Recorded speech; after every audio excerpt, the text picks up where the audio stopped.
រៀបសួរបងប្អូនទាំងអស់គ្នាខ្ញុំវិជ្ជបណ្ឌិតឯកទេសយីរាស៊ីណាខ្ញុំចង់លើកទឹកចិត្តឲ្យបងប្អូនដែលគាត់មានវ័យក្រោម40ឆ្នាំសូមកុំទៅវះកាត់បន្តឹងស្បែកមុខមិនថាវះកាត់ហ្វកអាយវះកាត់បន្តឹងមុខខាងលើខាងក្រោមអីបងប្អូនគួរតែជៀសវាងទៅ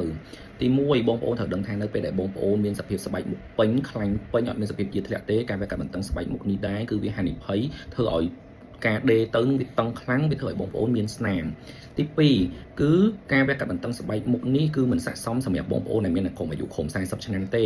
គឺជាទូទៅគឺគេវះកាត់នៅលើបងប្អូនណាដែលមានសភាពស្បែកមុខយាធ្លាក់នៅពេលដែលគាត់ចាស់ទៅខ្លាញ់ផ្ទៃមុខមានសភាពស្វិតទៅវាមិនសល់ស្បែកយាធ្លាក់ខ្លាំងអានឹងត្រូវហើយទី2គឺអ្នកស្រកគីឡូនៅពេលដែលគាត់ស្រកគីឡូច្រើនវាធ្វើឲ្យស្បែកមុខយាធ្លាក់អីអានឹងក៏គេអាចវះកាត់បន្តឹងបានដែរទី3គឺការវះកាត់នៅពេលដែលគេចង់ជួសជុលឆ្អឹងនៅលើផ្ទៃមុខគាត់ករណីឆ្អឹងគាត់អត់ស្មើគ្នាឬក៏គាត់គ្រោះថ្នាក់ចរាចរណ៍អីគេអាចធ្វើការវះកាត់ពីក្រៅនឹងបានប៉ុន្តែបើបងប្អូនអត់មានសភាពទាំង3នឹងទេបងប្អូនក៏អាយុក្រោម40ឆ្នាំមិនមានការស្រកគីឡូទេបងប្អូនចង់ស្អាតបងប្អូនគួរតែជ្រើសរើសវិធីសាស្ត្រផ្សេងទៀតជាជាងការវះកាត់ដោយសារការវះកាត់បងប្អូនមិនមែនបានស្អាតទេតែបងប្អូននឹងទទួលបានស្លាកស្នាមពេញមួយជីវិតនេះហើយគឺជាអ្វីដែលបងប្អូនគួរតែពិចារណាតើបងប្អូនចង់ស្អាតឬក៏បងប្អូនចង់មានស្នាមពេញមួយជីវិត